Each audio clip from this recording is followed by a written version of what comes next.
안녕하세요. 썰처녀입니다. 구독과 좋아요는 썰처녀에게 큰 힘이 됩니다. 오늘의 사연 시작하겠습니다.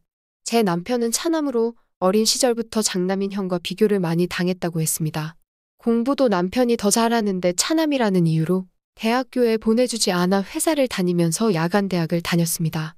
형은 공부는 뒤떨어지지만 부모님의 도움으로 3주 끝에 대학에 들어갔다 했죠. 성인이 되면 달라질까 했으나 여전히 장남만 챙기는 부모님에게 많이 서운해했다고 하더라고요. 남편의 이야기를 들을 때면 첫째 딸로 태어나 집에 희생했던 저의 모습이 보여 마음이 아팠습니다. 그래서 더욱 남편에게 좋은 아내가 되고 싶었죠. 결혼 후에는 어머님도 깨우치셨는지 본인이 했던 행동에 대해 미안해하셨고 아주버님과 똑같이 해주겠다고 말씀하셨습니다.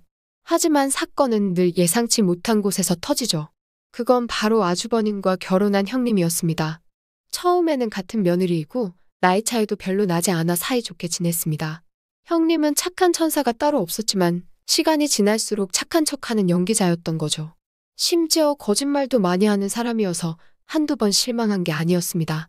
한 사건에 대해 이야기하면 저희 부부는 결혼 전부터 합의하에 아이 계획은 없었습니다. 시댁과 친정에도 우리의 의견을 말했죠. 시부모님도 아주버님 내에 2명의 손주가 이미 있으니 괜찮다며 저희 부부 의견에 동의해 주었습니다. 그러던 중 크리스마스가 되었고 어머님은 크리스마스 선물이라며 며느리들에게 용돈을 주었습니다. 집에 와서 보니 적지 않은 금액이어서 깜짝 놀랬죠. 그런데 잠시 후 어머님께 용돈 얼마 받았냐고 형님에게서 연락이 오더라고요.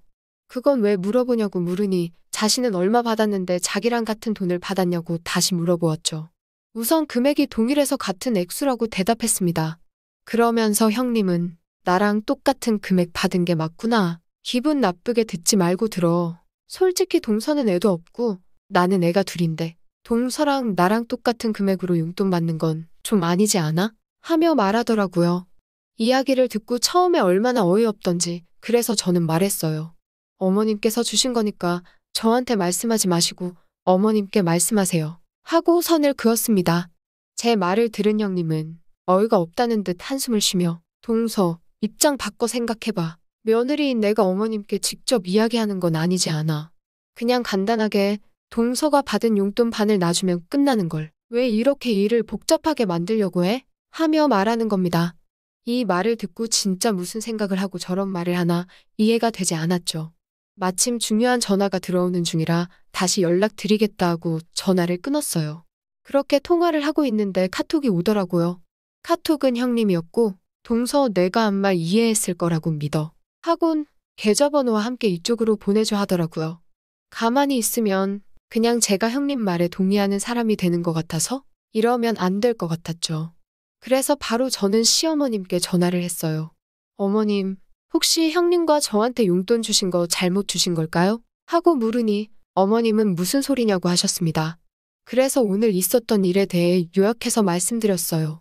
형님이 저에게 했던 말 그대로 전하면서 어머님이 주신 용돈 반을 형님께 보내드리는 게 맞을까요? 하고 물어보았죠. 그랬더니 어머님은 화를 내시며 무슨 말도 안 되는 소리를 하고 있냐.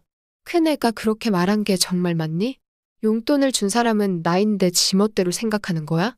내가 자식 낳은 수대로 용돈을 준 것도 아니고 나 참 어이가 없어서 내가 큰애랑 통화할게. 우선 끊자 하셨습니다. 저는 이제 제가 할 일은 다 했다고 생각했습니다. 솔직히 제가 없는 말 한 건 아니니까요. 어머님은 바로 형님에게 연락을 하셨는지 잠시 후 형님에게서 전화가 왔고 동서, 지금 이게 뭐 하는 짓이야? 우리 둘 이야기를 그새 못 참고 어머님께 일러서 이간질을 해? 하며 소리쳤습니다. 제가 언제 이간질을 했어요? 형님이 방금 저에게 했던 말 그대로 어머님께 물어본 건데요. 형님 말씀대로 정말 잘못 주신 거라면 형님께 바로 입금해드리려 했어요. 오해하지 마세요. 하고 대답했습니다.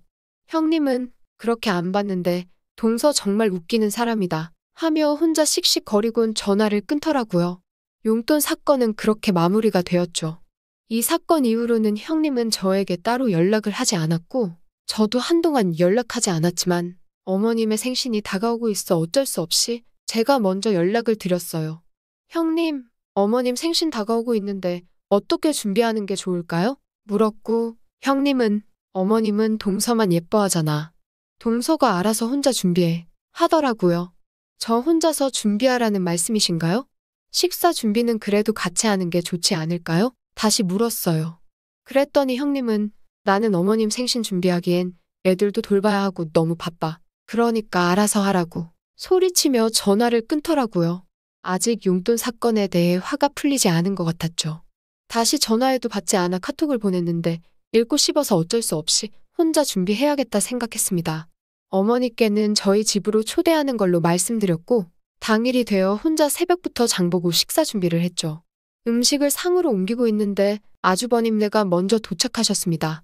형님은 어휴, 이 많은 걸 언제 했어? 아니다. 동선에는 애가 없으니까 마음만 먹으면 할 수도 있겠다. 말하셨습니다. 잠시 후 어머님이 오셨고 어머님은 상다리가 휘어지게 차려진 생일상을 보시며 고맙다고 말씀하셨습니다. 대답을 하려고 하는 순간 저의 말을 딱 끊으며 형님은 에이 아니에요. 어머님 생신에 이 정도는 해야죠. 입맛에 맞으실지 모르겠어요. 하곤 마치 자기가 준비한 거 마냥 이야기했습니다.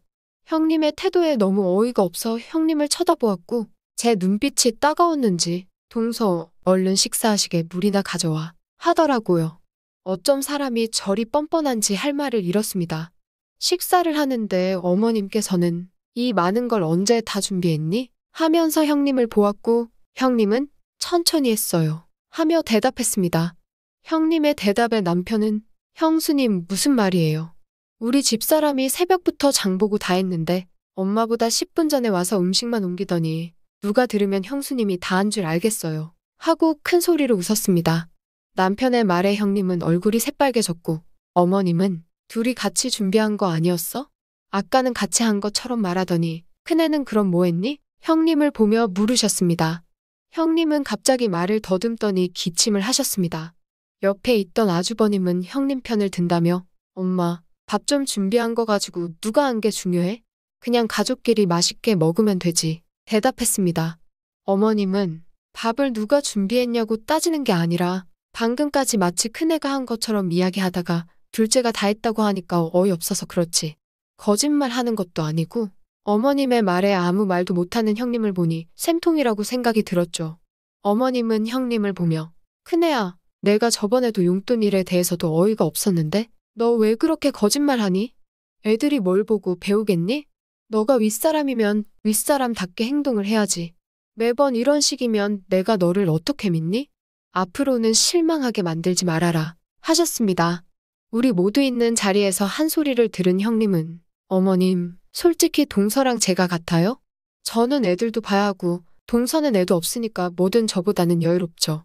어머님은 손자들 키우는 제가 불쌍하지도 않으세요? 소리쳤습니다. 어머님은 며느리가 잘못한 게 있음 시어머니가 한 소리 할 수도 있지. 왜 아이를 보는 걸로 핑계대는지 이해가 안 되는구나. 내가 지금 생일상 안 차린 거 가지고 뭐라 하는 게 아니고 네가 하지도 않은 일을 마치 한 것처럼 거짓말 한 행동에 대해 잘못했다고 말하는 거지. 차분하게 말씀하셨습니다. 어머님 말이 틀린 게 하나도 없었죠. 형님은 어머님은 언제나 동서 편이고 왜 매번 저만 미워하세요? 말하며 울더니 밖으로 횡하고 나가버렸죠. 남아있던 우리는 모두 멍 때렸고 형님이 눈물을 흘리며 나가버리니 두 명의 조카들도 엄마를 찾으며 울기 시작했죠. 아주버님은 우는 아이들을 데리고 황급하게 나갔고 그렇게 남편과 저 그리고 어머님만 남았습니다. 어머님은 황당한 표정을 지으며 저에게 앞으로 큰애가 거짓말하면 무조건 나한테 말해라 말씀하셨습니다. 솔직히 어머님 생신이 난장판이 된 건 죄송했지만 형님의 잘못된 일이 밝혀져서 정말 고소했어요.